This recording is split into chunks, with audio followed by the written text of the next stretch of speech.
wrestlers in all of the world, yet Gloria Steinem, and he hails from Scotland, but Gloria Steinem says he's not fit to wear a skirt. Sports Illustrated calls him the most contemptible of all wrestling heels. And the World Wrestling Federation champion, Hulk Hogan, says this: when you hate yourself, I guess you end up like Roddy Piper. Now, I don't know why those people are saying those terrible things. Let's bring the man out and find out. Here he is, Roddy Piper.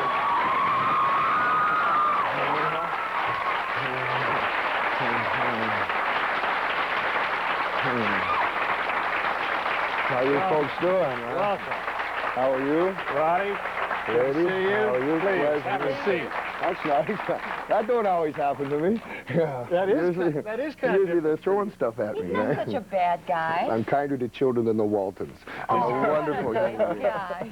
Yes. Well, have a seat and make yourself comfortable. This is kind of a homecoming for you because you spent some time in these parts applying your craft. Did you not, Roddy? My family lives here. My daughter lives here. My wife's going to have a baby any hour. They live here. I heard Buddy Rose on here. He says Springsteen and Piper came here and married women from the Northwest. He says, I don't go out with women with the Northwest. I import them. I don't blame you because nobody will go out with you except for 2 male Doberman pinchers I saw the other day. Oh, really? Oh, I think I changed my mind. Yes, you notice that Buddy Rose never leaves the Northwest. He just keeps pacing up and down that bridge with his magnifying shorts on, looking for attention. Yeah. He's the man you're meeting tonight, is that right? Yeah, you know the fellow with the almost dyed blonde hair. Yeah. He's the fellow. Yeah, that guy. He's the one. There's a myth that says that professional wrestlers don't get hurt. Do you guys ever really get hurt? Ooh. Oh, wow. Yeah, that about answers that, huh? Yeah, I guess you do. Yeah, matter of fact, I was just at the chiropractor this morning, a fellow named Rathbone, new chiropractor. Nice fella. In Beaverton. He's fixing me up. I get hurt a lot, had a lot of stuff. These folks have seen me hurt a lot before. That don't really matter. You know, I ain't going to cry about that. That's what I'm there for, man. I'm there to get hurt. Why do you think, boy, Madison Square Garden is filled. You participated in WrestleMania. It's on cable. It's on television. You getting tired of it? Is there too much wrestling on TV? Well, so? not at my house. The kids really? love it. But what do you folks think there's too much wrestling on TV? What do you think? Ah, you fibbers, man. You're lying. Okay. Yeah. Well, why is it happening all of a sudden, do you think, Roddy? Me? You? Yeah, okay. Well, that answers the question. No, I know why it's happening. I know why it's happening. Because right now they have I got a grade 8 education, so I'm not included in these folks. But most of the folks now, professional wrestlers, all are college grads. They all start when they're about 25. I started when I was 16. They're smart. They're great athletes. They're out there, they're all, and I think people are appreciating that now. They appreciate what they're getting. Before, you used to have a bunch of barroom brawlers, a bunch of bums, and we've had a lot of trouble living down that reputation, but we've done it now, and they're creeping out of the closet now to come down and watch, and rightfully so, because I think they should have stayed in the closet, because sometimes folks were saying they were ashamed to come out, and I don't blame you. I think sometimes 20 years ago, 15 years ago, you should have been ashamed, but now you ain't got nothing to be ashamed about, and if you do, you come talk to me, man. Yeah, I'll straighten you right out. That the people who used to go to the wrestling matches were what have been termed knuckle draggers. They clean the bleachers out of them, and now the crowd that is involved in WrestleMania, they're the quiche and Volvo crowd, the yuppies. A whole different segment of the population is now coming out and saying, I like it, this is good entertainment. Yeah. Do you find it? Okay, well, I agree with that. I don't know about dragging knuckles. I know some goofball in the Oregonian one time I thought was here, and I wrestled, and the guy in the Oregonian says, I went to the wrestling matches, and all I saw was all these people, and of course there was a whole bunch of people there. There was thousands of them, and they came in and they all had beer cans in the back seat of the car. That I failed to believe. They're all nasty, they're all unshaven, and these are the same people that are buying your Oregonian newspaper, and here you are sitting knocking all these nice people that are coming down here, so I hope you don't have a job anymore, man, because you're a real goof. Yeah. I'm sure I'll get the message. I'm so happy you're here because I've been wanting to ask this question of you for a long time, and I've seen your show, I've seen Piper's Pit, and so forth. I have never understood why a man who is as strong as you are and as talented as you are needs this guy Ace, Cowboy Bob Horton, as a bodyguard. I mean, what's the point? People taking pot shots, all kinds of people taking cheap pot shots right now. You know, Portland, I But like you can Portland. defend yourself, can't you, Rod? Against how many? You know, not against this room. You know, it depends. And there's all kinds of guys in there to make. Like Rose, all of a sudden, I didn't see Rose from no place. Nobody's heard of Rose. All of a sudden, the last 3 weeks, nobody fight me. In the last 3 weeks, he wants to come here. He wants to fight me because he's got something to gain. If I beat Buddy Rose up, people are going to say, oh, he beat Buddy Rose up again. They're going to mean nothing. I'm going to go home with nothing. He beats me up and gets a victory over me. He's got something to gain. So when you got people taking pot shots like that, he's actually starving for a career right now. Buddy Exactly Rose what he's doing. Now, I ain't taking nothing to give away from him as far as his guts because nobody else would really wanted to fight when I came here. The only reason I'm here is for Don Owens, the old coot. 60 years, I got to give him credit. 60 years. He's the promoter. Who do Yeah. you like out here? Who looks good out here? Who could go compete in the WWF with you? Man, Could Billy what do Jack compete in the WWF? Yeah. Huh? Figure so. Some of these people think so. Yeah.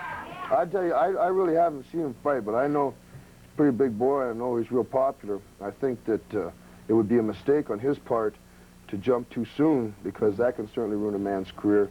But if he is ready, come on down. The water's fine, but it's up to about here, brother. Okay, we have a lot of wrestling fans in the audience and at home. For those of you who are not wrestling fans, have never really gotten into the sport, the entertainment, in Portland, you have 1,500 fans at one time, and they'll pay $6 for a ticket. What do you give them? What do I give him? I give him my sweat, my blood.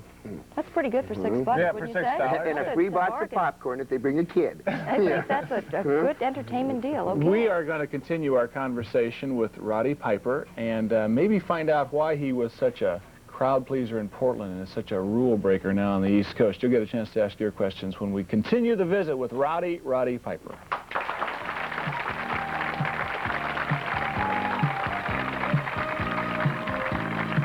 Stay with us as we continue our discussion with pro wrestler Roddy Piper. If you'd like to ask Roddy a question, in Portland, call 231-4252. Toll free in Oregon, 1-800-452-2487. Or toll free in Washington, 1-800-547-8450. And please have your question ready.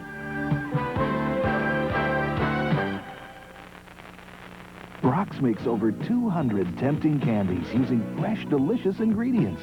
So there's only one Welcome back way to Two It For. Wrestling fans everywhere know him. His name is Roddy Piper, and everyone thinks he's just a really bad guy. But I have somebody in the audience, one person, who will attest to the fact that he's not all that bad. His wife, Kitty. Welcome to Two It For. Is he all that bad? Yeah. He is all that bad. Sure. Once you learn to talk louder than him, though, it's not. That's all it takes. Yeah. I might mention, in case you can't see Kitty, because all you can see is from the neck up, Kitty is very pregnant, is about to have a baby. When? Today? Today. Oh, good. We'll have it live right here on 2 at 4. Won't that be exciting? What is it? What do you feel like when you have people say, "Oh, that guy is awful. How in the world could you be married to him?" I like being associated with him because in his heart, he knows the difference between right and wrong. That's a good answer. Very good answer. Better say that. That's my wife, man. Oh, yeah, that's a wonderful answer. Who can think of a better answer than that? You know, she is such a beautiful lady, and it's very possible that your next child could be born here in Portland. Is that correct? Oh, Yeah, because we're any second. Look at that, Yeah, man. really. Boy, she's porked right out, huh?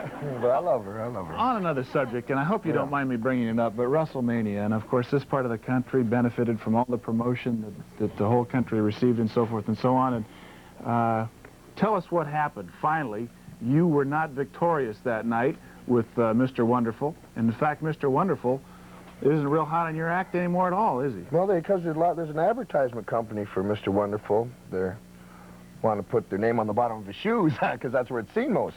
Oh, Yeah, see, I came unscathed. I didn't get beat at anything. You didn't win. My side didn't win, you could say. I haven't had my shoulders pinned in so long I can't remember. Paul Orndorff, you're not getting smart with me now. No, I'm just wondering. Paul Orndorff got beaten. I guess he's I'm just checking on you. Yeah, just curious. Sure.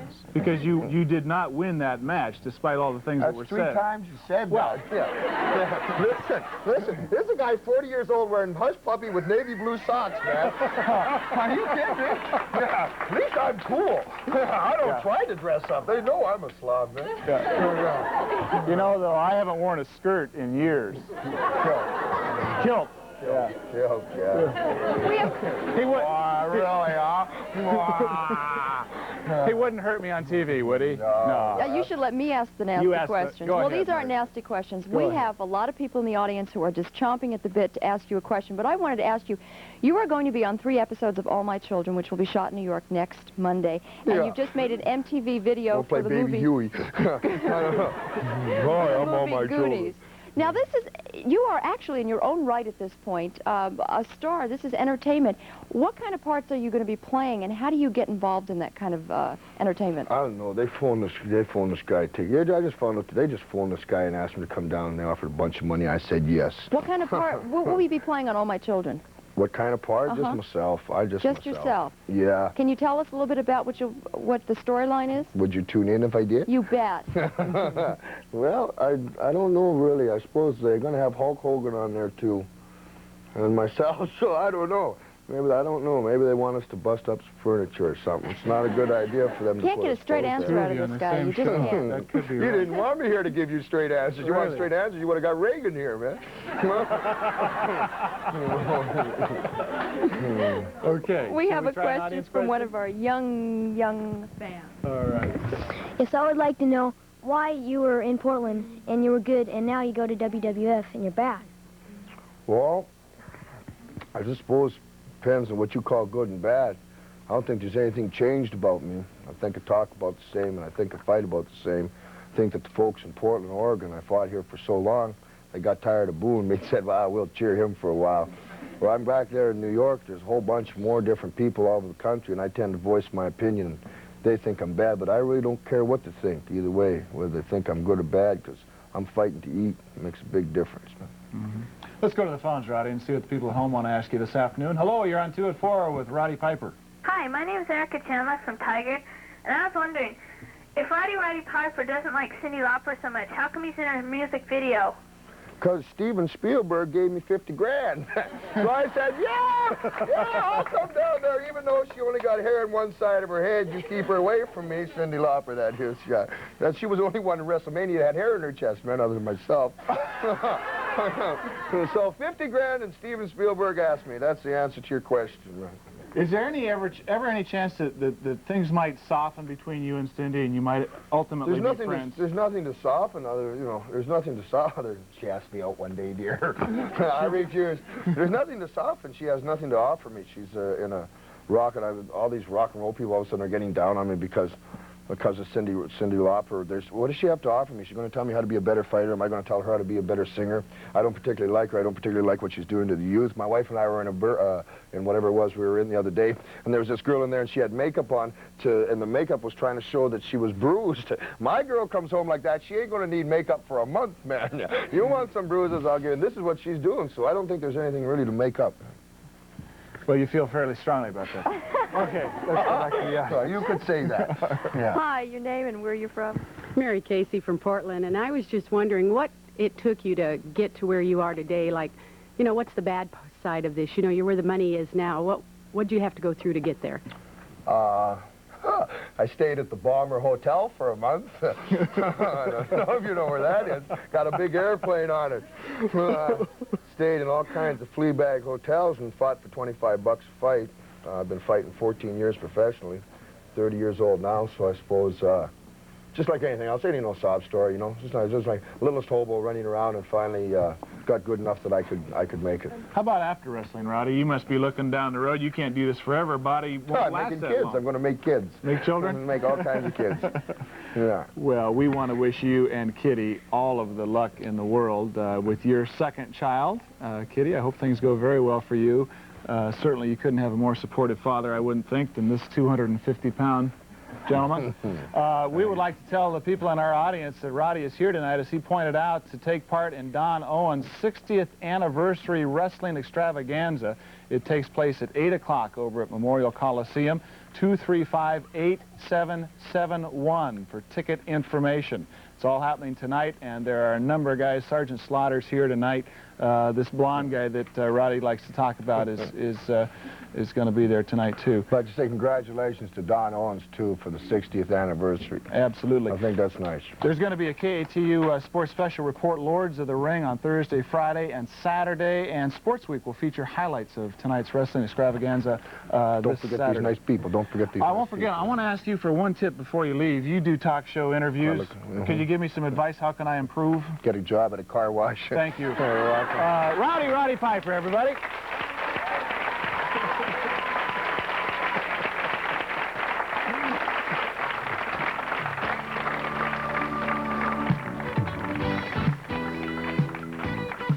Coming up, Tracy Berry brings us a look at Northwest News. Playboy Buddy Rose, it's like a tongue twister. Yes. Playboy Buddy Rose and Mega Maharishi will be here. Well, they're going to be doing something a little unusual. They're going to be modeling fashions, wrestling fashions. Boy, don't go away. This is going to be awesome. Well, last night was the big fight. Yeah. Hot time in the old town. Well, I'm just curious. Did anybody in our studio audience go last night? By your, okay, go ahead and applaud if you went last. Well, okay. They were celebrating Don Owen's 60th anniversary at the Coliseum last night. This is a man that's been promoting these matches in Portland. And talk about a fad. Now, they say television jumps on fads, right? The media, us people in broadcasting always jump on. Look at this. Front page of the Oregonian. Full picture of a couple of fellas. Headline and everything. Column left. Preferential treatment. Do you know there has been a letter to the editor of newspapers almost weekly for the last 5 years about why don't you cover wrestling, pro wrestling in the sports section? Well, they sure did it today. Well, for the benefit of those who didn't get to go last night, Mary, we've got some video provided to us by our news department, and this is one of the featured matches, Roddy Piper and Playboy Buddy Rose. Let's go to tape, as Vince McMahon says, and Roddy is the guy in the blue. And you can tell that these guys have been friends for a long time, by the way. Roddy is burying his teeth into Buddy's forehead there. We're going to have to ask Buddy about this a little. Oh, my, right in the chops. This, of course, is the ringside physician who is making sure. Oh my, that's smart. Yeah. Roddy just showed no mercy at all, but you're going to see look at that turnaround, okay? Off the ropes. And all of a sudden, Roddy's in trouble, and Big Buddy's going for the pin here, but doesn't get it. Look how dismayed everybody is over that. Oh, they didn't Roddy like got that cheered last night when he entered the ring. That must mean Buddy's a real bad guy because everybody boos Roddy wherever he goes. Badder than Buddy Rose? Oh, yeah. Is that true? Is that possible? I thought Roddy Piper was the worst. There it is. Well, that's the end. And Roddy, the best heel in America, according to Sports Illustrated. Wow. Those are two bad guys. Yeah. Real bad guys. But as we pointed out yesterday, Roddy, when he wrestled in Portland, was a crowd pleaser. And Buddy is a rule breaker. There's no question about that. Wasn't he also a good guy when he was here? That's what I mean. He was a crowd pleaser. Fans liked him. Okay, see, I mean, when we get to wrestling jargon, what do I know? Yeah. I even wore my Mike Wallace outfit today, blue shirt and black tie, so I can do all of this stuff official-like. We wanted to let you know that Sports Week will feature highlights of that wrestling extravaganza this Saturday, and there's a KATU Sports Special Report entitled Lords of the Ring that will be on the news shows Thursday, Friday at 5 o'clock. Sports Week Saturday at 7. Jump on the bandwagon, enjoy wrestling, everybody else is, and enjoy the rest of 2 at 4 when we continue in just a moment.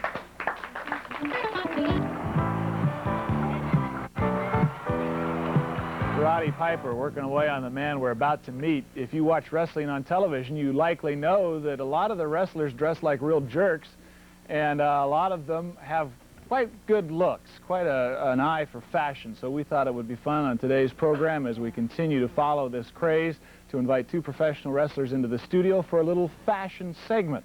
Now, before we meet Buddy Rose, let's go back one day to our visit yesterday with Roddy Piper. If you saw that program, you heard Roddy talking about Buddy's tastes in women and who he's able to attract. Let's go back and look at that tape before we bring out Buddy. Here's what Roddy said. I heard Buddy Rose on here. He says, Springsteen and Piper came here and married women from the Northwest. He says, I don't go out with women with the Northwest. I import them. I don't blame you because nobody will go out with you except for 2 male Doberman pinchers I saw the other day. Oh, you heard it here. Does Buddy Rose, Playboy Buddy Rose, really attract only Doberman pinchers? Let's bring him out right now and find out. Here he is, Playboy Buddy Rose. Yeah. Doberman Pinschers, Roddy Piper. Whoa. Baby Doberman Pinschers. Miniature dachshunds. Oh, gee, Merry Christmas. Roddy Piper, I'm sorry to let you down, but these dachshunds are my own dogs, and I don't date them. I love them, but I don't date them. I'll show you what I really go out with, Piper. Wrong again, Roddy. Did you bring somebody with you, buddy? Is that the deal? These are, if you call these Doberman Pinschers, Hey. This is more like it back here. right here. Now, I didn't see Roddy Piper walk out with this yesterday. No, you're right about that. Okay. Do these look like Doberman Pinschers to you? No, they do not. They look more like I pointers. rest my case. Thank you very much. Wonderful. Okay, let's begin a little Are you up for a fashion show today, buddy? Sure. And friends? Okay, by the way, I'm the only one. Buddy is with Tammy and Cindy today, and I'm just going to do a little bit of commentary because Buddy is one of the guys, no matter what you think about his wrestling ability, who does like to put it on in the ring. Today, Playboy Buddy is sporting a black velvet robe with red satin sash, which features his initials, BR, in rhinestones on the front and the full Playboy Buddy rose on the back. He's wearing red knit trunks from K&H Wrestling Wear in Ohio. Please notice the color-coordinated black knee pads and the black and white wrestling boots featuring Buddy's name on the side. Buddy's robe, of course, is also reversible and features a red silk design with the Playboy insignia on the back. Now, personal friends of Buddy's designed this lovely robe. Let us speak briefly about Tammy and Cindy. Tammy is dressed in black gray striped bodysuit. Her ears and tail are extra. Cindy is decked out in a turquoise bodysuit with wraparound skirt, ears and tail extra, both from the Leotard shop. What do you think, fashion lovers? Is this the look of wrestling 1984, 5, whatever? Okay, girls, I'll talk to you. Thank you very much, Cindy and Tammy. Buddy, come on over here and pull up a seat. Want to welcome you formally to the 2 at 4 program. Please sit down. It's your pleasure. Relax. It's my pleasure. Yes, indeed. Hey, a tough time last night. I don't know how you want me to broach that subject, but... Yeah, it's a tough time. You know, Piper was I watched the show yesterday. Yeah. I wanted to phone in so bad, you know, but I'm getting my retraction right now, and I know Piper's watching, and I love having the last laugh. Piper, let's talk about last night real quick. First of all, you did not beat me. Now, you people may not agree with that. There were 12,000 people there that would probably disagree. Turned away crowd. Yes, it was. There were 12,000 people there, but I beat myself. The only person that could beat Buddy Rose is myself. I can only know what can hurt me. But Piper, I slipped on the second rope. The tubing in the rope right there spun, and my leg went out from under me, and you came over on top. You didn't beat me. And I know right now you're probably laying at home in bed, but I'm still walking. I know you're hurting. I'm hurting, but I'm here. And it's a good thing you didn't have the second show because you wouldn't be able to make it today. You heard it here. You slipped on the rope or it would have been a different outcome, huh? Sure. Okay. Let's bring out a friend of yours and continue with our fashion show, if you don't mind. I don't mind. Mega Maharishi is here. Mega, come on out, and I will do a little commentary. Here he is, ladies and gentlemen. Mega Maharishi. Very unique outfit, to be completely redundant about it. Today, Mega is sporting what any good spiritual leader would wear. He tops off his outfit with a red cap. He is wearing red robe with a fashionable medallion and red prayer beads. Mega Maharishi wears full-length black knit wrestling trunks, and his white kangaroo skin boots are not only beautiful, but they are fashionable. Ladies and gentlemen, Mega Maharishi. Come on over here, Mega. Have a seat next to Buddy here. I think the couch can accommodate the two of you, and if you wouldn't mind adding that microphone to an otherwise most tasteful outfit, I'd appreciate it. You know, I've often wondered when I see you guys on TV, where do you buy this stuff? I mean, where would I go buy a pair of wrestling trunks, for instance? Well, first of all, you'd have to get yourself a wrestling license. I see. They just won't sell it to anybody. I see. And then where would I go? Well, there's 2 or 3 different outlets you could go. There's one in this country. It's K&H Wrestling Wear out of, right, it's out of Ohio.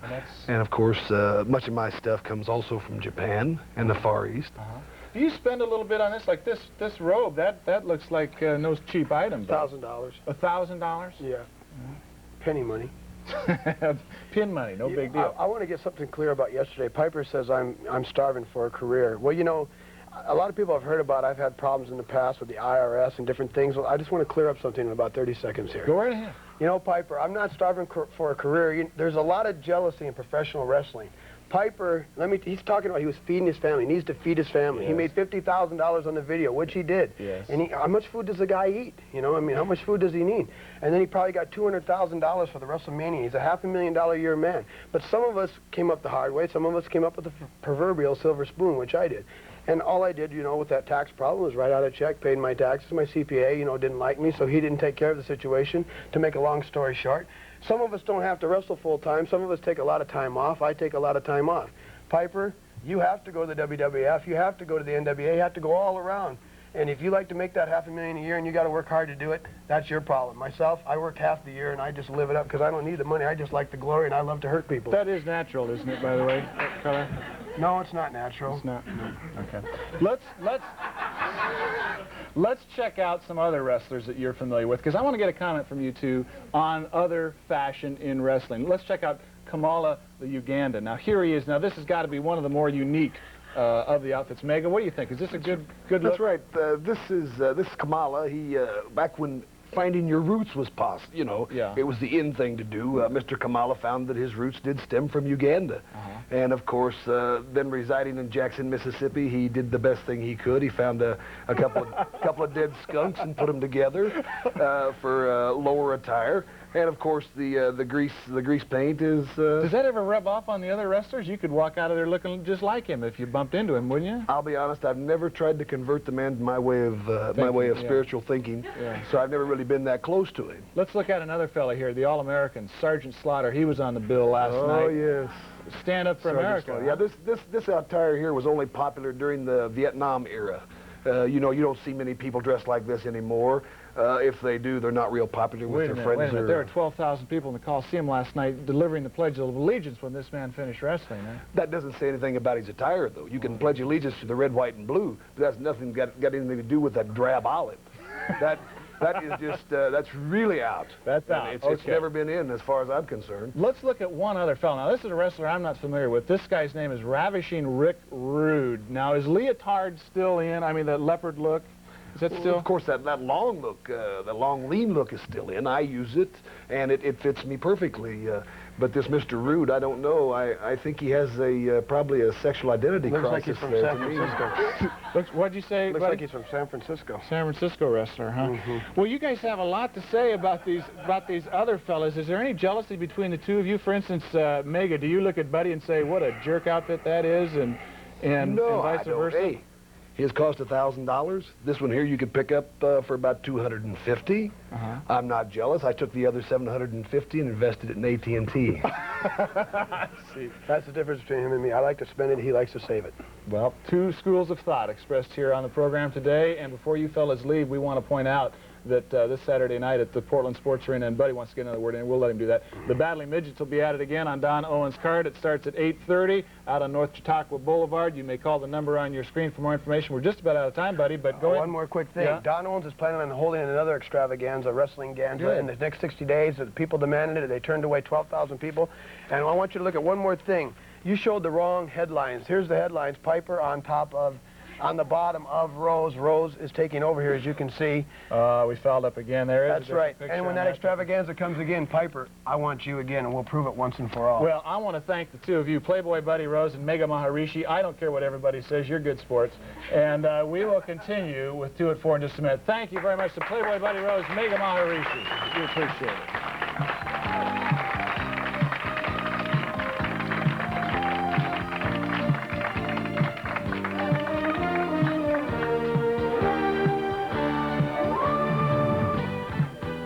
Friday, what does it take to make it? What it was you were doing.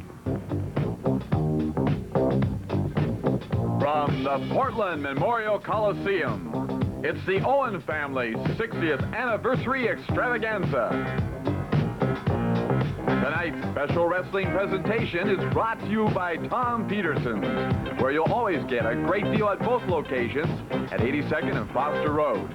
And also brought to you by John Lucas Chevrolet, located in Staten, just 10 miles east of Salem on Highway 22.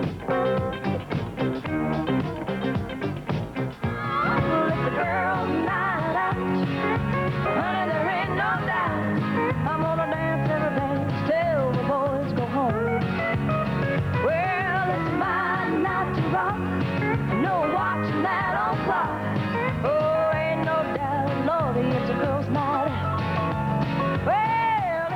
not just a girls' night out, it's everybody's night out.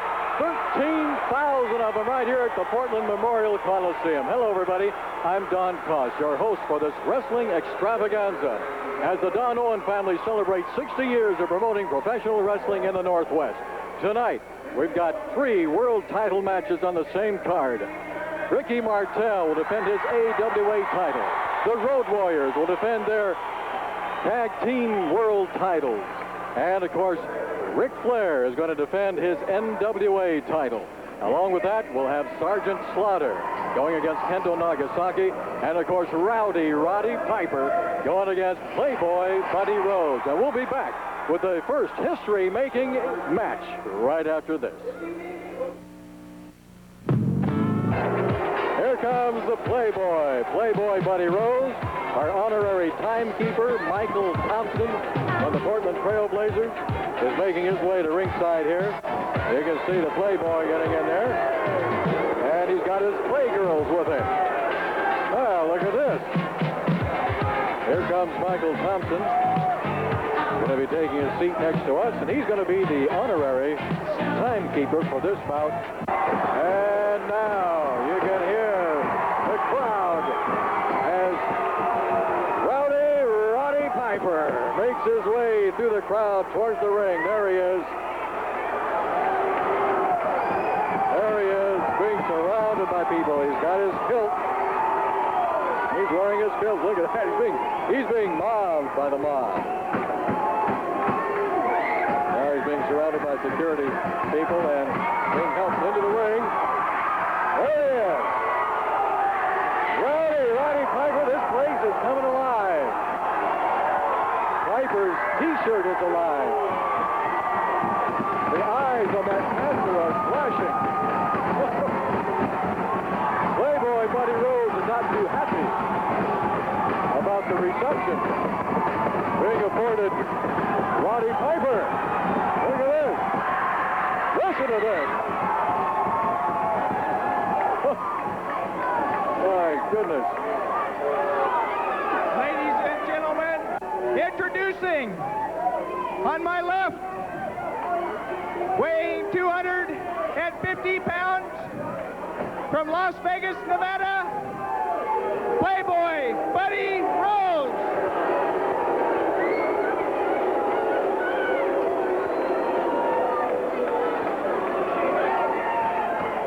His opponent, on my right, from Scotland, weighing 240 pounds, Roddy Piper.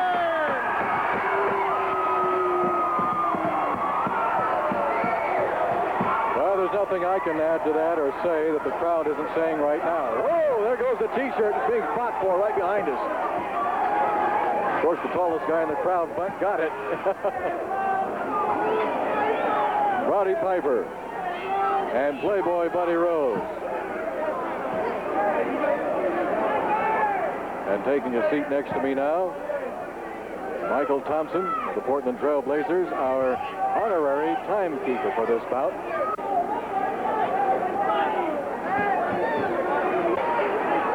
Playboy Buddy Rose, I have a feeling, is playing with dynamite. A slap across the face now by Piper, or by Rose on Piper.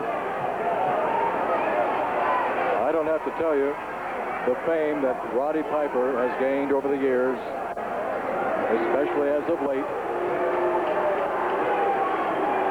He calls Oregon his home, although he was originally from Scotland.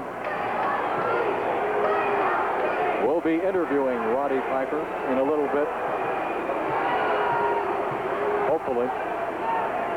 The crowd really getting on Buddy Rose with their Whale on the Beach chant. The look on Roddy Piper's face.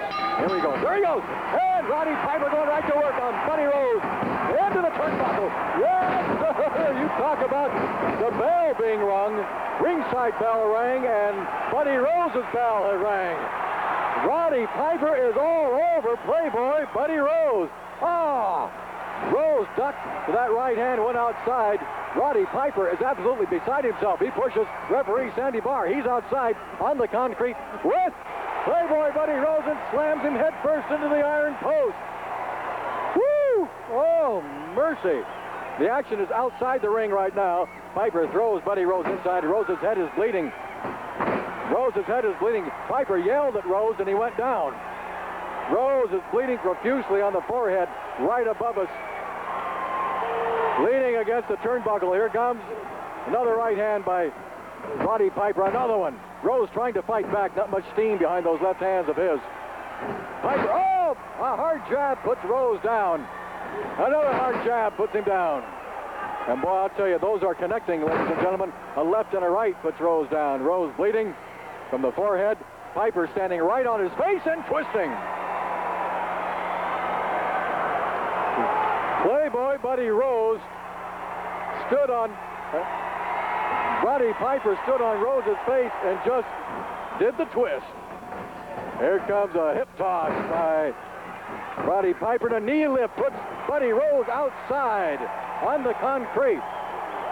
Michael, how you like it so far? Oh man, non-stop action. This is exactly what I expected. I don't know how Buddy's going to pull this one out. I think Roddy's just going to do this all night long on Buddy. This is what you called for Saturday night. You want to see Piper do a number on Rose. And if anyone can do it, it's Roddy with himself. He's just a great wrestler, and Buddy's in a whole lot of trouble. You bet he is. Bleeding from that forehead. Now taking some slaps from Roddy Piper. But you can't sell Rose short. We've seen him explode too many times, and we thought he was down and out. Well, Rose is down, but he's not out. Here we go. Yes, sir. Oh, that would put most men down and out right there. Piper coming off the ropes. Just stomps on the forehead of Playboy Buddy Rose. Rose just leans against the ropes in that corner. Right hand, right hand, right hand.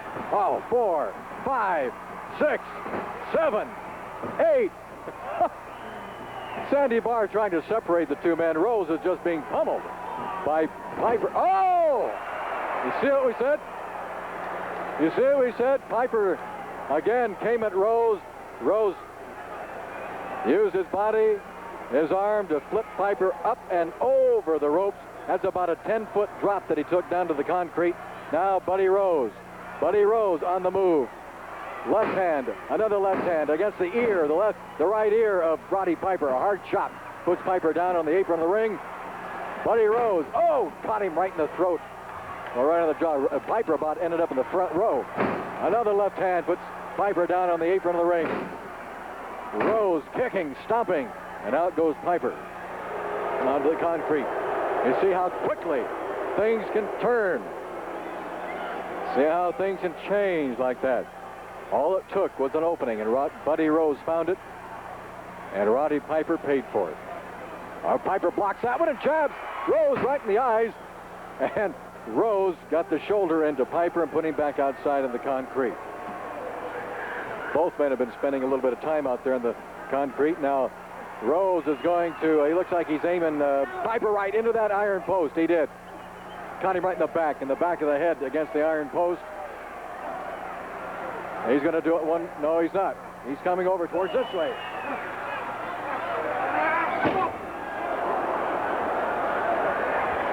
Well, he used us, Michael Thompson and I. Now he just slammed our water pitcher on the head of Roddy Piper. Piper taking a terrible beating right now. He's got that water pitcher again on the top of the head of Piper. Comes back to the right hand. Into the iron. Oh man, Buddy Rose got Roddy Piper, shoved him right into that iron post, right in the shoulder. Caught him with the shoulder. Brought that knee down on Piper. Brought that elbow down on Piper's neck. Well, I was afraid this would happen. Both men ended up right over here in our corner. Broke our water pitcher. Buddy Rose working on Roddy Piper. Oh, nail! That was a low blow. That was a low blow. think Sandy Barr saw that. Rose receives a warning, but oh, that caught Piper. Buddy Rose got to go for a suplex on Piper. No, he's just going to straddle him on that turnbuckle. He's got him straddled. And now he's going to suplex him off the top of the rope. But Piper is locking his legs in. Rose isn't going to go anywhere with that suplex. Piper's got his legs locked into the ropes. I don't think Rose knows that. Now Piper delivers a right-hand shot. Another right-hand smash. And that gets Rose out of there, back on his back. Rose comes back with another left hand, which might have been a little low. Looked like it might have been low from here. Another left-hand shot delivered by Rose. And what a match this is. Oh. 1, 2. He's got him! Buddy Rose tried to suplex Roddy Piper off those ropes, and instead suplexed him onto him. And Roddy Piper has won our third main event tonight. Roddy Piper victorious over Buddy Rose. We'll be right back with more right after this. It's Grand National Truck Pulling at the Memorial Coliseum. We're making history tonight, and the man beside me certainly has been part of Portland professional wrestling history for about 20 years. Tom Peterson. Boy, I'm excited tonight, Don. Just look at the people here. There's 10, 12,000 people. I got in a traffic jam trying to get here. It's just packed. There's no place to park. We really got to turn out. Isn't that great? It's great. It looks like outside your store, doesn't it? Well, not quite. We're busy sometimes, but not like this. It just does my heart good. You know, Don Owen has worked so long and so hard on wrestling, and this 60th year anniversary is really something for the Owen family. Just packed. There were some great matches, I know that. Oh, Tom, let's go back about 20 years. When you started sponsoring, you were one of the sponsors on Portland Wrestling. What has being a sponsor meant to you over all these years? Well, I'll tell you, the most important thing, I got to know a lot of great people, and that's more important than the things I sold or anything else. Almost everyone in here I know by face, and many of them by their first names after all these years. And it's been good to you, hasn't it? Sure it has. It's been good, and it's good fun, and it's good entertainment, and I'm just so proud we have such a good turnout tonight. Well, and you've been good for the sport, Tom, because you are as popular or more popular than a lot of the wrestlers around here. I saw those people coming up getting your autograph a little while ago. Well, most of the wrestlers aren't around 20 or 25 years. The profession's too tough. But I'm still here, and I expect to be here another 10 or 15 or 20 or maybe 25 years. Thing is, you haven't changed over all these 20 years. You had the crew cut 20 years ago. You must, you take Dorian Gray pills or what? No, I've got a good woman. She takes good care of me, and that makes all the difference in the world. Great. Tom Peterson, sponsor on Portland Wrestling for the past 20 years. We'll be right back with more right after this. It's Tom Peterson's Memorial Weekend Sale. Our Kendo Nagasaki. We are awaiting the arrival of Sergeant Slaughter, and you'll be able to tell when that happens. This crowd of 13,000 is going to erupt. You're going to hear the music. The Marine Halls of Montezuma will be ringing out here in just a second as Sergeant Slaughter will make his way through the arena. Here he comes.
What can you say that emotion doesn't say for you? Ladies and gentlemen, Sergeant Slaughter is being surrounded at ringside, making his way through the crowd to the strains of the halls of Montezuma. The crowd chanting USA as Sergeant Slaughter holds the American flag in his left hand. Sergeant Slaughter, world renowned. He's approaching our side of the ring, reaching out, kissing American flags held by the spectators, shaking hands as he makes his way around the ring, holding the flag now in his right hand. Oh, I tell you, talk about excitement in the air. Ladies and gentlemen, this is emotion in the air. We've never seen anything or felt anything quite like this. This is certainly professional wrestling at its very best. Sergeant Slaughter in the ring. Everybody on their feet, giving the high sign, thumbs up. Yeah, people are around us right now. Boy, I tell you, he has them feeling good. Ladies and gentlemen, this event will be one fall. Introducing, on my left, weighing 260 pounds, from Japan, the Black Ninja, Kendo Nagasaki.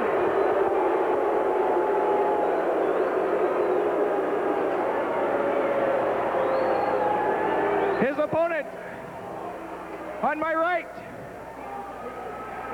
from Paris Island, South Carolina, weighing 305 pounds, Sergeant Slaughter. All right. These people are still on their feet. I see signs and banners all over the place. USA, #1. Sergeant Slaughter, #1. They've got photos. They've got banners. They're taking pictures all over the place. I have never seen anything quite like this. We don't have to tell you how Sergeant Slaughter feels about people like Kendo Nagasaki, the Iron Sheik. Oh, there's Nagasaki spewing forth some sort of fume. I don't know what he had to eat before he came in the ring, but boy, I don't want any of that stuff. That's wicked looking. Like a fire-breathing dragon of some kind. Now he goes through the motion that puts him into some kind of a trance. We are underway. This is certainly professional wrestling at its very best. Sergeant Slaughter. Kendo Nagasaki, of course, a master of the martial arts. You've heard us say it before, his entire body is a weapon. His feet, his hands, his opponents have to be so careful because his feet just absolutely can do so much damage with those karate-type kicks. Both men lock up. From one turn with another, and Sergeant Slaughter just took one of those feet right in the chest. And he says, all right, Nagasaki, let's see you do that to this Marine one more time. Or at least try it. Mega Maharishi Ahmed is kneeling down over here in a prayerful mood, in a prayerful stance. And I don't blame him. The kendo stick is at his feet. Down at the bottom of the apron of the ring. I don't think they should have the Mega Maharishi out here at all.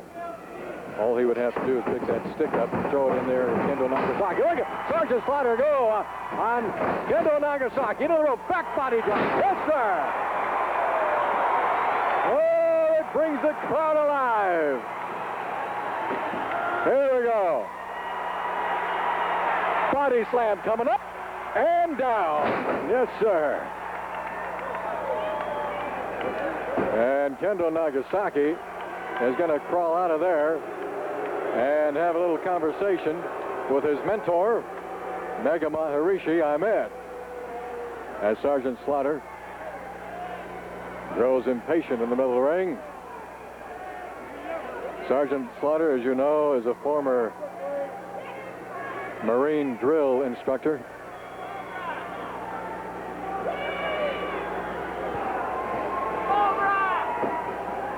Mega Maharishi right there in the corner. You can see him. Again, he takes on the crowd, gestures to some people at ringside. He's kneeling there with his beads and that kendo stick at his foot. Oh, Sergeant Slaughter! Oh, baby, what a move that was on Nagasaki. 1, 2, and Nagasaki kicks out. Oh, that had to be a belly breaker and a half on Nagasaki. And the rope set in. He runs into Sergeant Slaughter elbow. 1, 2, and another kick out by Nagasaki. Slaughter again. Reversal whip this time into the... Oh, my word. Slaughter goes clear outside. He went into that turnbuckle. And you can see him there. He went head first outside onto the concrete. He tried to catch himself with the ropes. Nagasaki is now outside, kicking on Slaughter. Slaughter is down. Nagasaki's kicking on him. Slaughter trying to regain his senses out there outside the ring. Nagasaki slams his head into the apron of the ring. Nagasaki getting back in the ring. Slaughter trying to do a little recovery out there. Now the crowd yelling, chanting, USA. Sergeant Slaughter responding to the chants, that manpower, and he took one of those karate kicks right in the midsection, right in the solar plexus. And that put him back outside on the concrete. He's in a lot of pain right now. Slaughter, look at him. He's in a lot of pain. That kick really took its toll. Now Slaughter is working his way over to the corner that contains Mega Maharishi. Again, Slaughter takes that right foot. Slaughter outside on his back on the concrete. Kendo Nagasaki outside, kicking on the back of Sergeant Slaughter. Nagasaki bringing that forearm down across the chest. Crowd booing, trying to shout encouragement to Sergeant Slaughter. That last kick from Nagasaki not only hit Slaughter in the back of the head, but also shoved his face down into the concrete. People are throwing things, which is too bad. Slaughter trying to get to his feet, leaning against the ring, crawling inside. Being met now by Kendo Nagasaki at the ring. Forearm smash across the chest of Sergeant Slaughter. Kendo Nagasaki choking now. Choking, and Slaughter falls inside the ring. Takes a couple of those karate kicks from the feet of Kendo Nagasaki. Nagasaki now with a standing armbar on Slaughter. People still yelling USA, shouting encouragement to Sergeant Slaughter. Slaughter getting to his feet.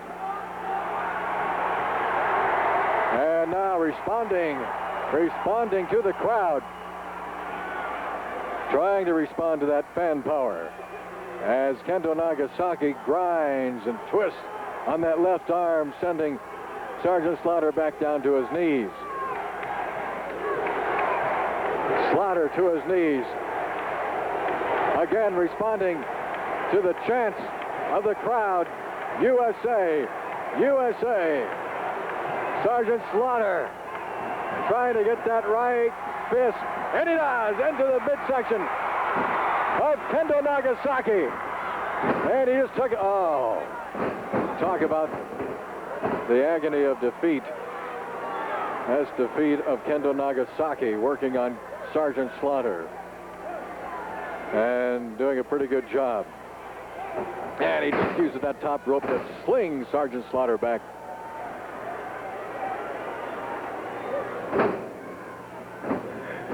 Slaughter on his back, having that left arm of his stretched out. At the mercy right now of Kendo Nagasaki. Referee Sandy Barr keeping a close eye on that. Mega Maharishi Ahmed yelling at the crowd, shouting at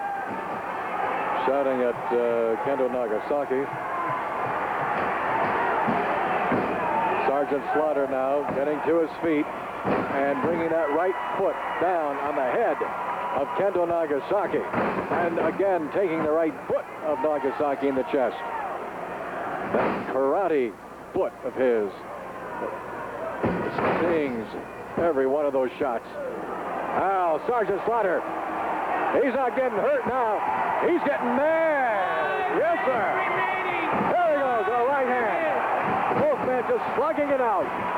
One right hand after another. That one really had a biggest toll on Nagasaki. Arm whip into the rope. Elbow coming off the rope. Down goes Kendo Nagasaki. Jab, jab, jab by Slaughter. There's a windup. And the pitch. Yes, sir. Flush on the jaw. Shot into the... Oh, and Slaughter just ran right into the foot again of Kendo Nagasaki. Nagasaki. Here comes Mega Maharishi Ahmed. He's got that Kendo stick, and he just nailed Kendo Nagasaki. And Slaughter nailed Mega Maharishi. Here we go. 1, 2. He's got it. He's got it. Kendo Nagasaki was nailed by the Kendo stick from Mega Maharishi Ahmed. And Sergeant Slaughter moved in and finished off Kendo Nagasaki. Oh, to the delight of these 13,000 people. We will be right back with more right after this. It's Tom Peterson's memorial. On this historical evening at the Portland Memorial Coliseum, I'd like to introduce a man that certainly knows the history of Portland professional wrestling, Channel 12 style. Program manager Gordon White. Gordon, when did it really all start? Well, it all started, Don, back in 1953 when KPTV was still Channel 27. An advertising agency brought the program to the station where it ran for 2 years. Then it went over to KOIN TV for about 12. Came back to KPTV, which was then Channel 12, in 1966, and it's still running now. Portland wrestling has been an integral part in Channel 12's success over the years, hasn't it? It certainly has, Don. It's been a very strongly supported by the viewers of the area. Our #1 locally rated show, and it's done an excellent job for us. Great. 20 years from now, we'll be having the 20th anniversary celebration of this extravaganza, and I'll see you there then, all right? I hope I'll be there, Don. Thank you. Thank you. Gordon White, program manager of Channel 12. We'll be back with more right after this. New for '85 at Tom Peterson's 50-watt Fisher. All right, here comes the father-son team. Larry, the Axe Hennig, right there, followed by his son, Kurt Hennig. And they are going to be taking on, in the world title tag team match, the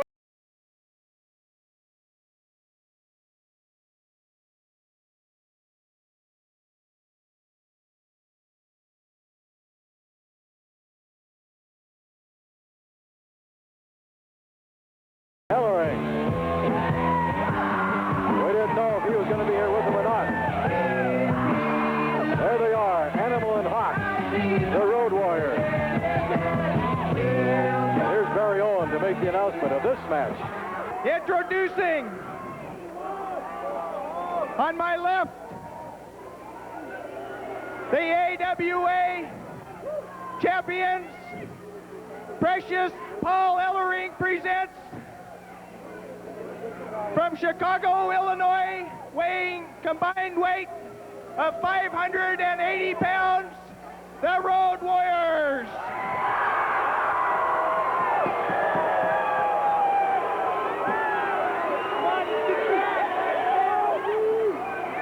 Their opponents, on my right, with a combined weight of 540 pounds, from Minneapolis, Minnesota, the father and son team, Kurt and Larry Hennig.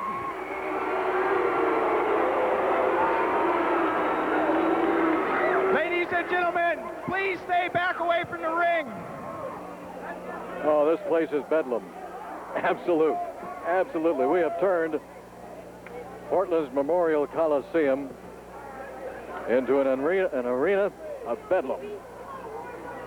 My goodness, these people, 13,000 of them on their feet. I think most of them were right around the ring here. Well, I get to hold the World Tag Team Wrestling Champion belts right here on my lap. Believe me, whoever asks me for these is going to get them right away. The Road Warriors, Animal and Hawk. That's Hawk right there with his back to you. Animal will be waiting outside the ring. And Hawk is going to be in there against Curt Hennig. And they both lock up. In the middle of the ring. This is the first of our world title bouts. Look at that.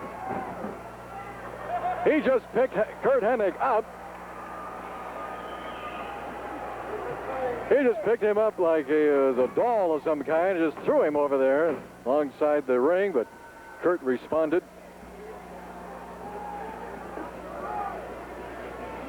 Now Hawk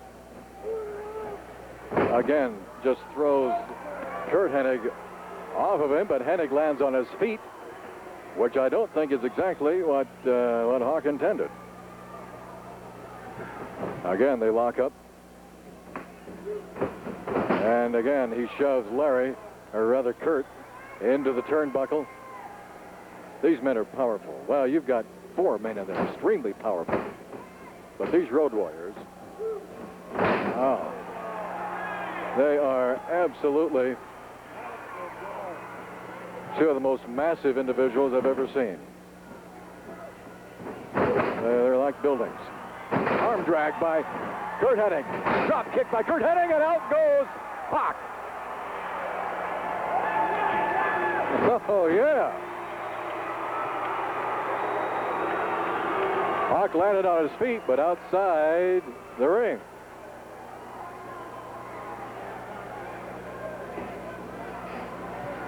Now Hawk makes the tag with his partner Animal. Very appropriately named. Hawk in there with Bull Nelson now. Curt Hennig on Hawk.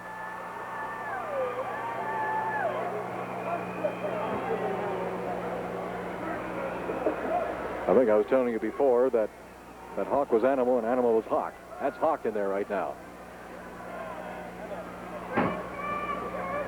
Hawk in there with Curt Hennig.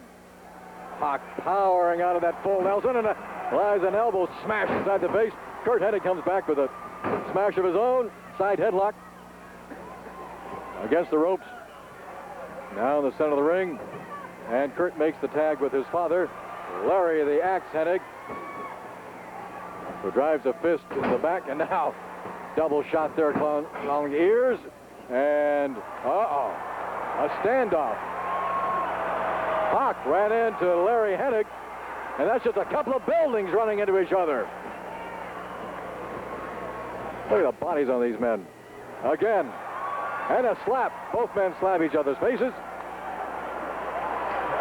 And again, it's just a head-on collision that goes nowhere. Now we have a test of strength between Hawk and Larry Hennig.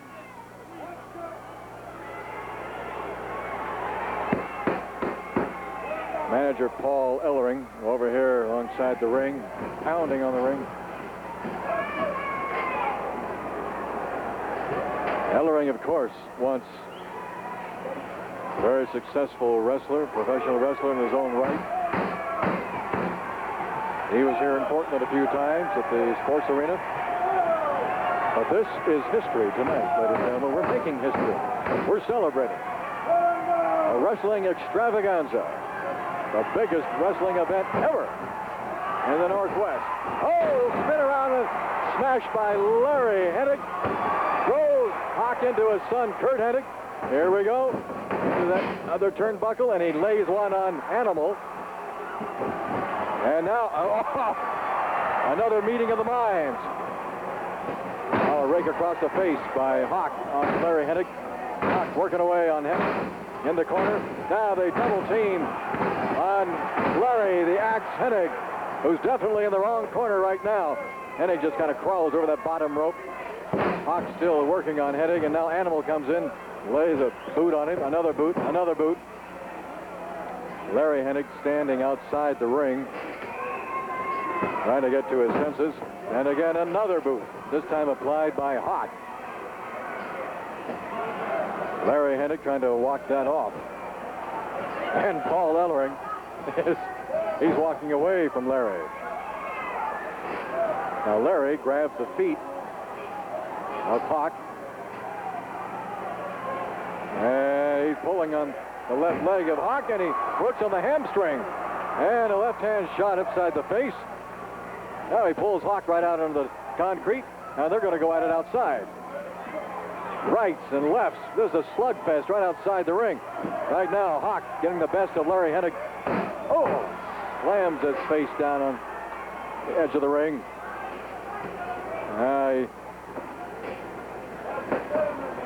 He gets Hennig inside the ring as he's met by Animal. And again, they do some teamwork on Larry. And that's broken up by referee Sandy Barr. And now Hawk's got Larry Hennig in the corner. Animal working on him.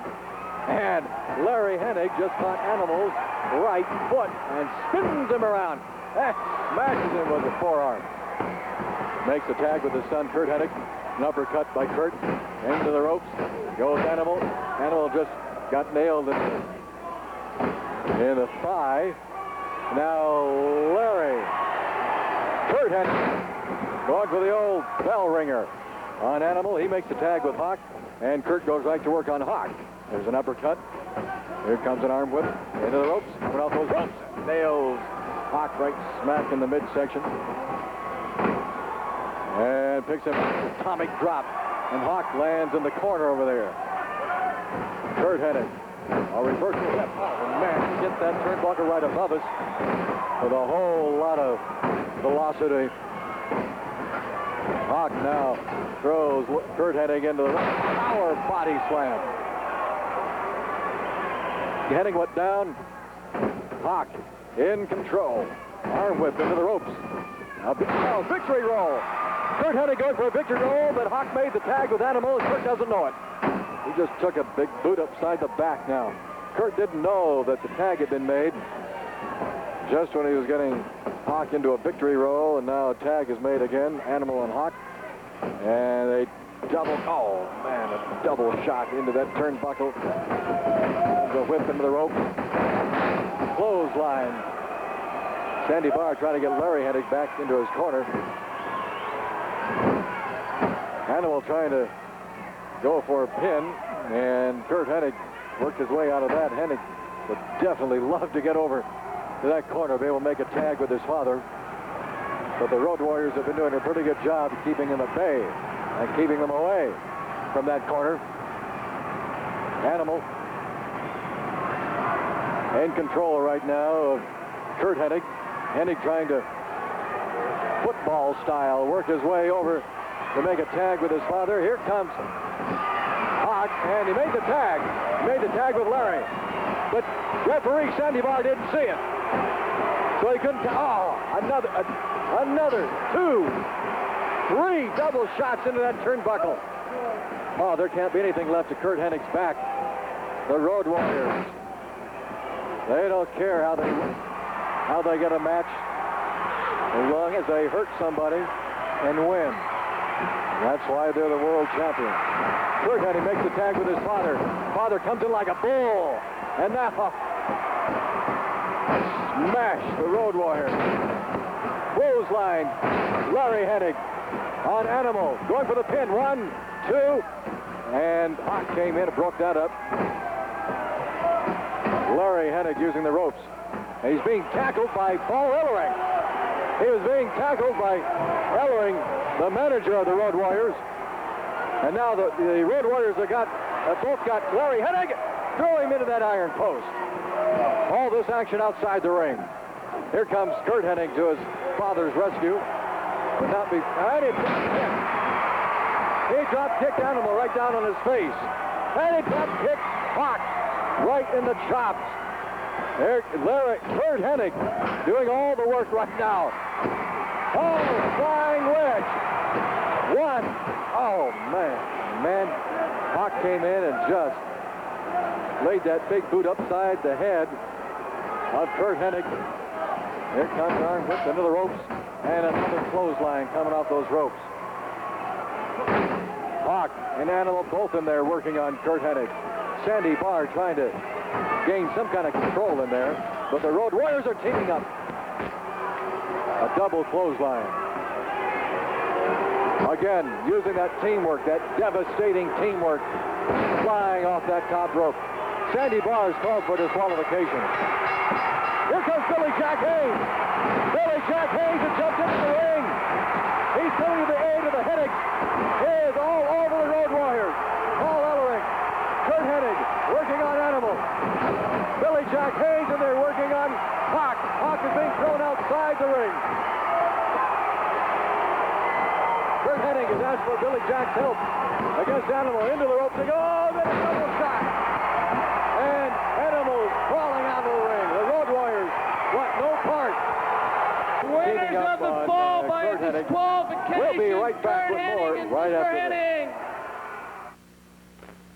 A history-making night, and it's also a night of nostalgia. Standing beside me, a man I'm sure you remember from a few years back, Joe Cahan. Joe, Portland wrestling has certainly meant a lot to you over the years, hasn't it? Well, it certainly has, and I flew back from Hawaii to be here tonight, and it's just a great crowd. It's the greatest spectacle I've ever seen. It's the biggest thing Don Owen's ever done, I think. Well, I know these folks remember you up there doing the pitch for Friendly Chevrolet. Yeah, they pulled my coat off a couple of times and roughed me up once or twice, but I'm still around. Well, if you've weathered it, I guess I can too. I heard some of those horror stories when some of those guys grabbed you a few times. Yeah, well, you're doing an awful nice job, and wish you a lot of luck. There's a lot of action going on here right now.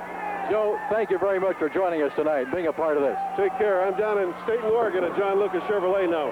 All right. Thank you. Joe Cahan, a part of Portland professional wrestling history. We'll be back with more right after this.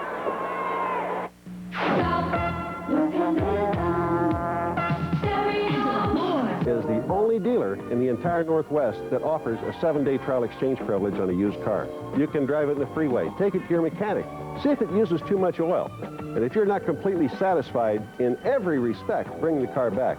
It's our way of taking the gamble out of you buying somebody else's troubles when you buy one of our used cars. And we're wholesaling this weekend. This is an 80 Pontiac Grand Prix Coupe on sale for $3,125. It's got air conditioning on it. $3,125 because that's what the Kelley Blue Book wholesale price is on that car. Here's an 82 Pontiac Special SE 4-door. It's got a pop top on it, almost every conceivable extra. $49.75. Buys it this weekend because that's what Kelley says the car's worth in its wholesale value. $59.75 will buy this 83 Chevy S10 pickup truck. It's got a four-wheel drive pickup with a V6 5-speed power steering, power brakes. Come on down this Memorial Day weekend for the best buy ever in a used car or used truck. Peter O'Toole is the bigger-than-life actor. I'm not an actor, I'm a movie star! Who comes down to earth for my favorite year. Saturday at 6 on TV 12.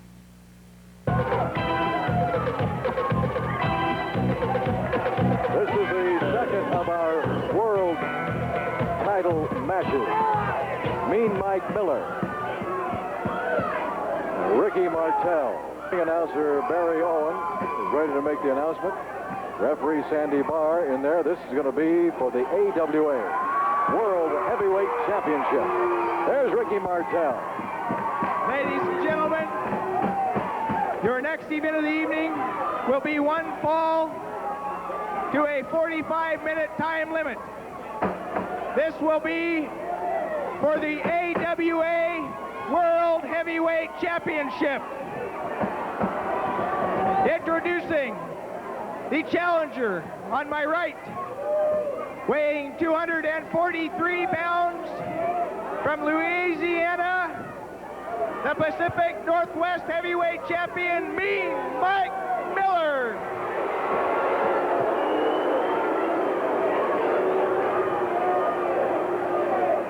His opponent on my left, weighing 240 pounds from Montreal, Canada, the AWA World Heavyweight Champion, Ricky Martel.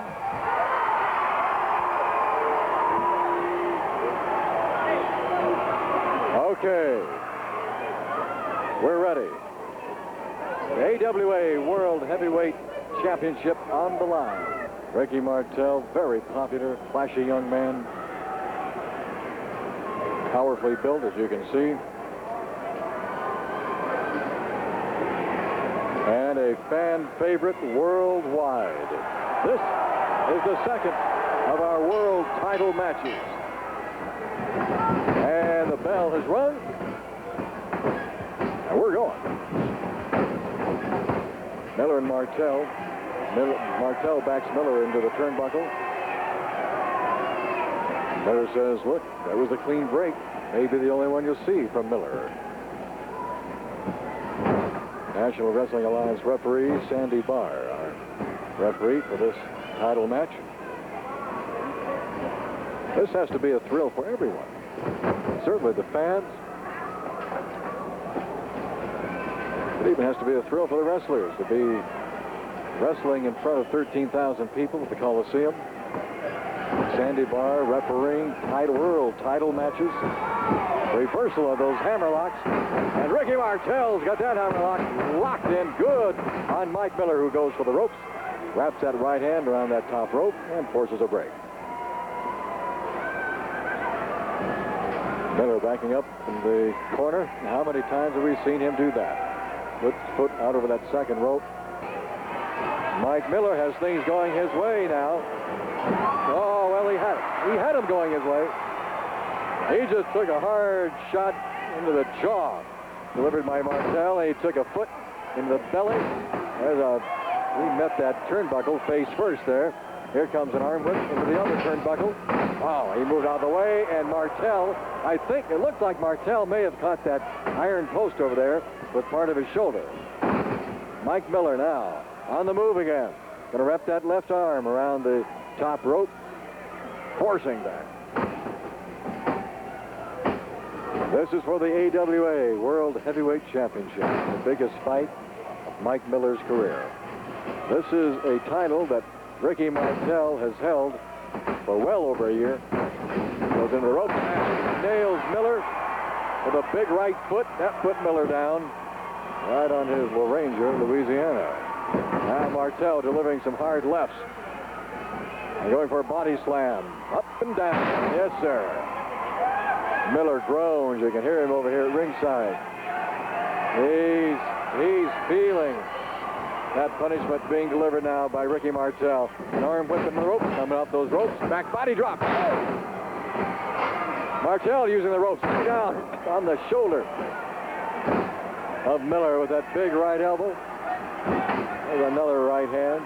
Staggers Miller. A left hand staggers Miller. Face first into the turnbuckle. Miller right above us. Just took another shot into the midsection. Ricky Martel, the side headlock, drives that fist into the ear, the left ear of Mike Miller. Setting him up now, an arm whip into the ropes. Oh, Miller hung on to the ropes, and Ricky Martel just drop-kicked the air. Came down hard on his back and his elbows on the mat, and this is a very hard match. Most of the wrestlers will tell you this is one of the hardest mats in any arena, anywhere. Forearm smashes across the back of Ricky Martel, delivered by Mike Miller. Another forearm smash across the back. Going for a body slam. Martel goes down hard. And Miller comes down hard with that fist into the throat area. Martel kicks out. Martel being a little upset now. Being a little irritated. This punishment that he's been taking from the hands of mean Mike Miller. Miller again bringing those forearm smashes down across the back. Martel coming back. There's a left. There's a right. Miller is staggered. And now Martel maybe going for the pile driver. The crowd says, yeah, go for it. And he got it. This could be our match right here. Ricky Martel with a pile driver. 1, 2, and Mike Miller kicks out. You don't see that too often after a man has taken a pile driver. Backbreaker now by Martel. Martel going to use the ropes. Oh, and he came in.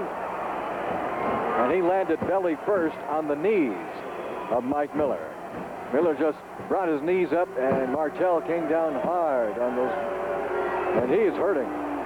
He caught that right in the solar plexus. He's hurting. Martel is. Mike Miller may be going for a Boston Crab to roll. Yeah, he is. Going to roll Martel over. The Boston Crab. Martel has got some problems now. He's in a world of hurt right now. Mike Miller with the Boston Crab on Ricky Martel. This is a submission in most cases. If it's a submission this time, Mean Mike Miller will be our new AWA World Heavyweight Champion. Not a submission. Martel powers his way out of that Boston Crab. And you don't see that too often. But then again, you don't see a champion like Ricky Martel too often. Martel trying to recover and takes a smash into the small of the back, if there is a small of Martel's back, and then those fingers right into the throat. Miller tells Sandy Barr no, that he used the palm of the hand. We saw that right from down here at ringside. Martel goes down and kicks out. Miller bringing that forearm down again across the back. Hard right hand on the side of the face of Martel. Are we going to do it again? Mike Miller again going for a Boston Crab. Ricky Martel fighting it, but there it is. For the second time in this match, Mean Mike Miller has a Boston Crab on Ricky Martel. And he's bringing it down. He's got that locked in pretty good this time. Again, Martel trying to use his legs, the strength of his legs to power his way out of that. But I don't think he's going to. I don't think he's going to this time. Well, he was actually able to get close enough to those ropes to get Miller off of him. Miller comes down again across the back of Ricky Martel. Miller with the right hand inside the face of Martel. Down goes Martel. Again, going for the pin. Martel kicks out, the count of 1. Mike Miller trying to figure out some way to put this world champion away. And he can't do it. Oh, small package. Miller's been wrapped up into a small package. 1, 2, 3. He's got it. He got it. Ricky Martel in just one move, very quick move, wrapped up Mike Miller into a small package and got the 3 count on him. And Ricky Martel retains his AWA winner and still World Heavyweight Championship belt. Heavyweight champion. We'll be right back with more of our extravaganza right after this. You do-it-yourselfers have more reasons. Getting ready now for the entrance of Billy Jack Haynes as he challenges NWA World Heavyweight Champion Ric Flair.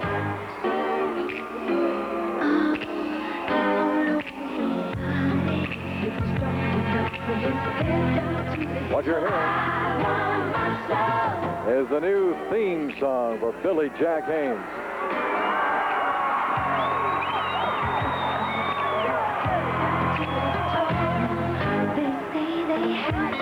There's Billy Jack Haynes.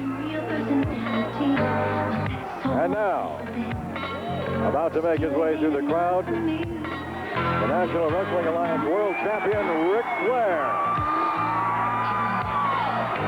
Portland's own Billy Jack Haynes.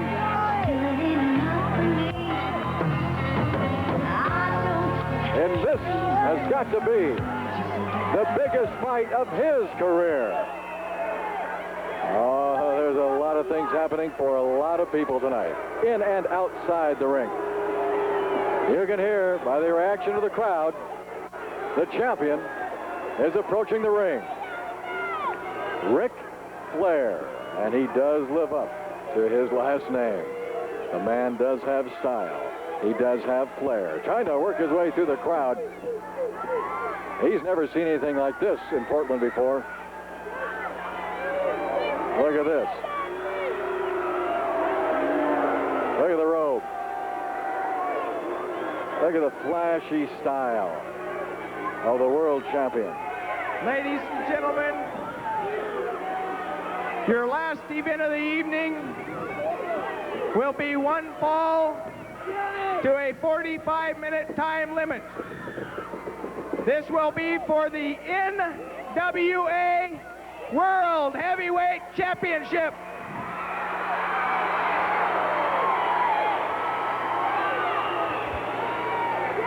Introducing, on my right, weighing 240 pounds, from North Carolina, the NWA World Heavyweight Champion, ladies and gentlemen, Mr. Ric Flair.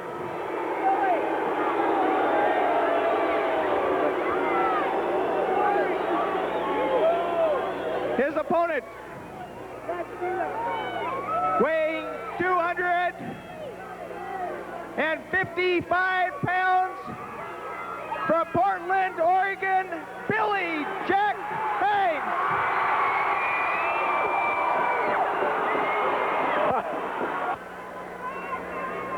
Ric Flair, the familiar strut around the ring. These two men have met before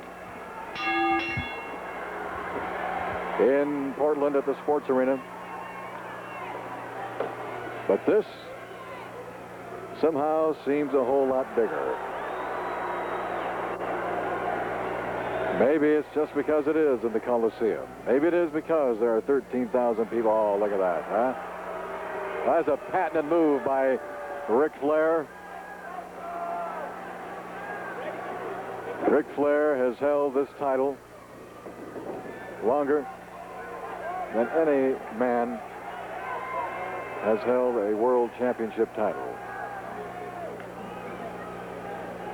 A little bit of trivia there. Billy Jack Haynes.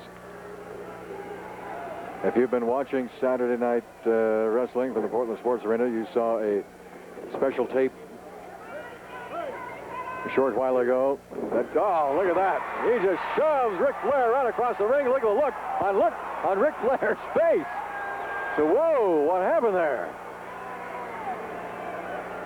You saw a tape of Billy Jack working out, getting ready, getting prepared for this match.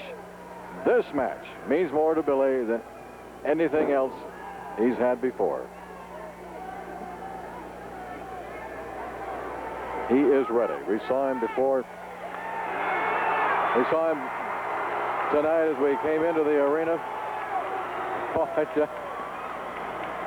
Eye of the Tiger was all over the face of Billy Jack Haynes. Both men lock up again. Both men very powerfully built. Oh, he diverted his attention from Flair, and Flair caught him in the chest. A reversal whip into the turnbuckle. Oh, look at this. Here comes a body slam, Billy Jack Haynes style. It's there. Now that is Flair. As Flair got slammed. Billy Jack Haynes moving in as Ric Flair cowers in the corner over here. One right hand after another, landing on the side of the face of Ric Flair. There's another one. Here comes a hard smash into the chest. Another hard smash into the chest, delivered by Billy Jack Haynes. You can hear those. You can hear them all over the arena. Big elbow across the back. People around the ring are yelling, "Full Nelson, Billy, full Nelson." Now Flair moves Billy in. Another hard smash. That put Ric Flair down. Flair's eyes are very cautious now. They have a look of cautiousness directed towards Billy Jack Haynes. Haynes blocked that when he came back with a hard smash of his own, and down goes Flair. Well, that rang his bell. Billy going for the pin. 1, 2, and Flair kicks out in the nick of time. Flair leans against the rope. The crowd, listen to the crowd. Billy can hear him. He can feel the crowd. Billy threatening to really lay one on him. Flair shaking his head, no, no, no. And now gets Billy into the corner. Both men just pummeling away on each other. Flair driving a shoulder into Billy Jack Haynes in the turnbuckle. Now Billy just turns him around. Oh, Sandy Barr caught that, and Ric Flair caught Billy Jack Haynes. Oh, now Flair pushes Sandy Barr. Flair could get disqualified here by pushing a referee. Now Sandy Barr and Ric Flair may have a little extracurricular activity going here. We may have another bout going in the ring. And once again, people throw things into the ring. It's unfortunate. Now Flair grabs Billy, and outside he goes, out into the concrete. Now again, Ric Flair receiving a warning from referee Sandy Barr to back off, let the man back in the ring. Billy Jack on his feet on the other side of the ring. Now just trying to get back in the ring, being met by Flair. There's a hard shot. And Billy Jack drives his shoulder into Flair. And now coming across with a victory roll. Flair fighting it, trying to get to the ropes. And does he get to the ropes? No! Billy Jack Haynes is getting that victory roll. This could be it. He's got him 1, 2, and Flair kicks out. Oh, man, that was close. I thought that might have been it. Here comes an arm whip, a reversal whip into the turnbuckle. And now Billy gets Flair into a sleeper. The crowd wants him to change it into a full Nelson. I don't know if Billy's in position well enough for that. Flair trying to make it to the ropes. Flair just trying to get over to the corner anywhere to get out of the grasp of Billy. Billy's got that sleeper locked in on Ric Flair. Remember, this is for the belt. The NWA World Heavyweight Championship belt. Flair trying to reach the ropes. Flair reaching for the ropes. Sandy Barr pushing the ropes away. Flair can't make it to the ropes. Billy Jack still got that sleeper locked in. Flair, the strength being sapped from his body. 1, 2, and oh, man, I thought that was it. I really thought that was it. Flair put his right foot over onto the bottom rope, and that's going to force a break. Sandy Barr counted 2 with bringing that hand down for the 3rd count, and Flair put his right foot over that bottom rope. Here we go again. Another fully extended above his head body slam. Yes, sir. Oh, Ric Flair rolled out of the way, and Billy elbowed the mat. Nothing there but mat. Oh, very tough mat.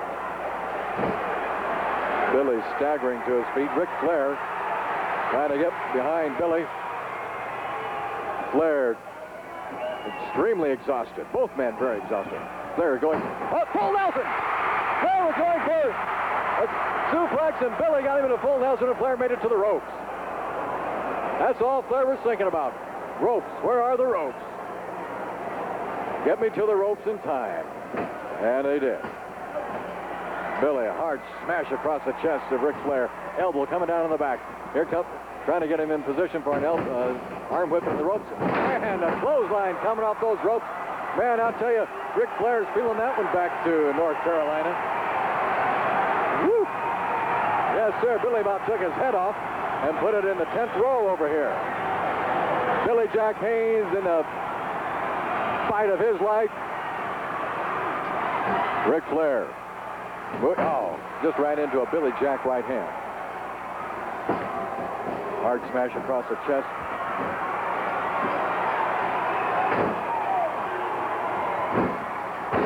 Oh. 3 minutes. Ric Flair bleeding profusely in the forehead. 3 minutes remaining. 3 minutes. Billy trying to lock that abdominal stretch in. The abdominal stretch. That is a hold that is oftentimes a submission hold. Not this time with Ric Flair. He powers out of it. Both men totally exhausted. Both men in a lot of pain. Both trying to get to their feet first. It looks like Billy's going to get to his. He falls against the ropes. Flair very groggy. His eyes are glassy. And he just took a right hand from Billy Jack Haynes. Another right hand right to the forehead. Another one. Billy Jack Haynes just unloading. What do we say about Mount St. Helens? It just exploded on Ric Flair. Flair goes down in the middle of the ring. Billy Jack Haynes has got to start making his move with that full Nelson. A 2 count, and oh, baby, that was almost it again. We're down to 2 minutes left in this championship match at the Coliseum. Our wrestling extravaganza. Arm whip into the ropes, coming off those ropes, and Flair misses with a haymaker, and Billy Jack Haynes. Oh, Billy's leg is out over the bottom rope, so they've got to force a break there.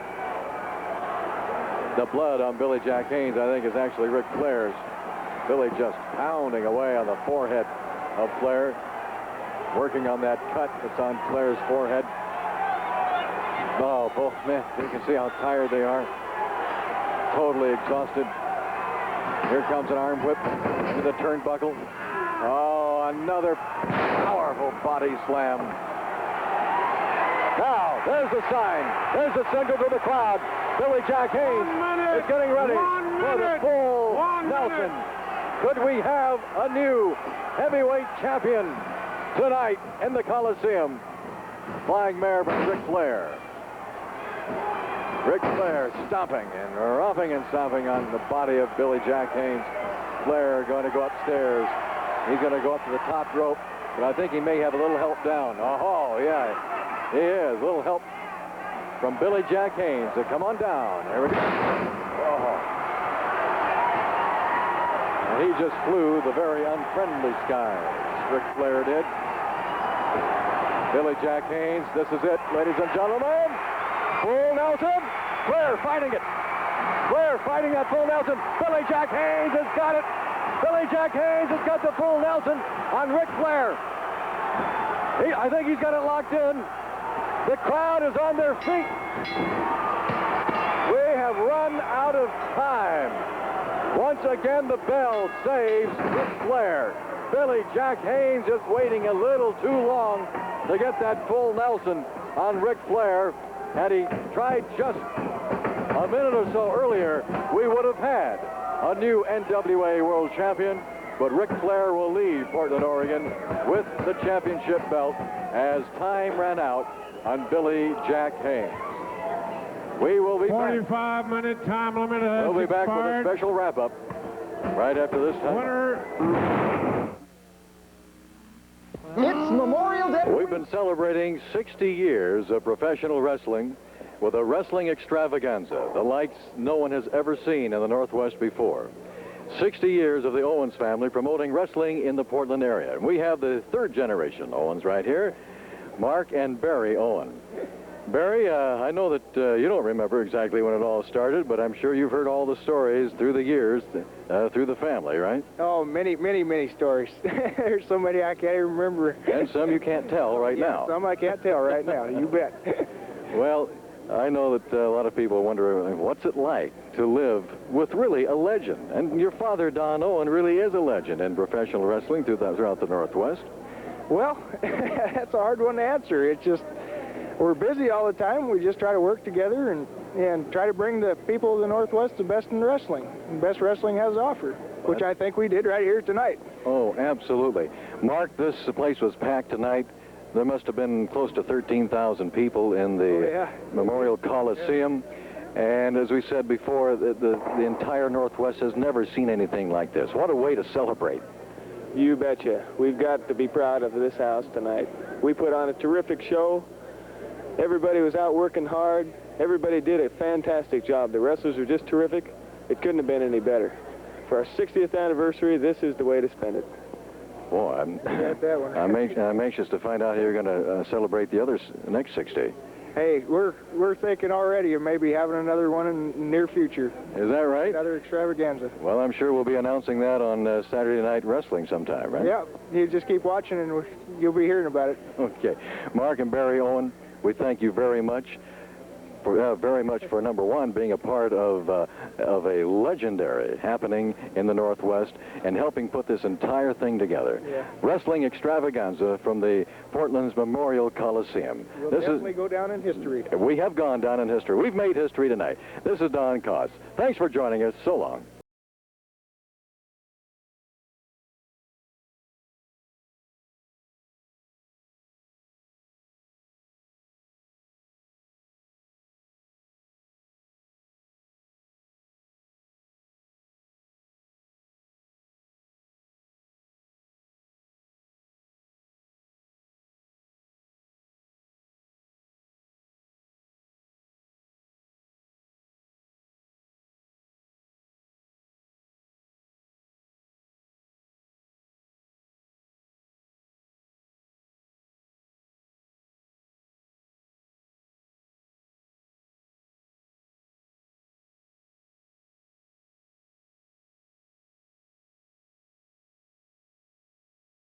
Juicy deals don't grow on trees. Be a party animal. Call 231-4250 and see your pet become a star on 2 or 4's Animal At Attic. the Coliseum Tuesday night, over 12,000 fans packed the place for a professional wrestling extravaganza. It was a celebration of 60 years of pro wrestling in Portland, and tonight we conclude our 3-part series, Lords of the Ring, with a close-up look at Tuesday's action. Steve Wick reports.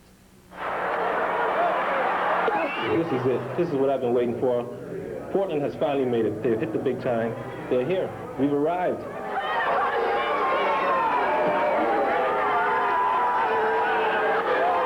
The Coliseum may never be the same. It certainly isn't anything like this during Blazer games. What Michael calls the ultimate